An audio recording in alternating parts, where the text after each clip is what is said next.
ছাত্র জনতার অভ্যুত্থানে শেখ হাসিনা সরকার পতনের পর থেকেই নওগাঁ বঙ্গবন্ধু শেখ মুজিবুর রহমান বিশ্ববিদ্যালয়ের নাম পরিবর্তনের জোরালো দাবি জানিয়ে আসছিলেন বৈষম্য বিরোধী ছাত্র আন্দোলনের শিক্ষার্থীরা।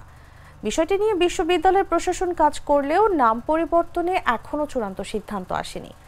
এর মধ্যে আজ দুপুরে শহরের মডেল টাউনে অবস্থিত বিশ্ববিদ্যালয়ের অস্থায়ী প্রশাসনিক ভবনের সামনে নওগাঁ বিশ্ববিদ্যালয়ে লেখা নতুন সাইনবোর্ড টানিয়ে দেন শিক্ষার্থীরা।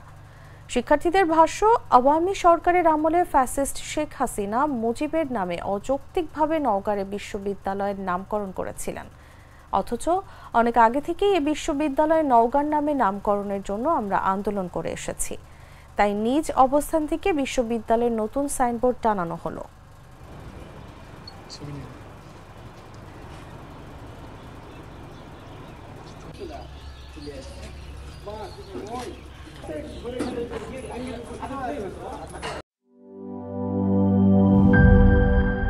স্যার, আমাদের নতুন প্রোডাক্ট সিক্সার্স। দেখতে তো ভালো, খেতেও ভালো। তুমি একটু বেশিই বলো। জানি স্যার, বিশ্বাস করবেন না, তাই সুপার স্লো মোশন ক্যামেরা নিয়ে এসেছি। দেখেন স্যার, চকলেট পিনাট ক্যারামেল ও নোগাটের দারুণ কম্বিনেশন এলো সিক্সার্স চকলেট কোটেড বার। পুরোটা এনার্জি।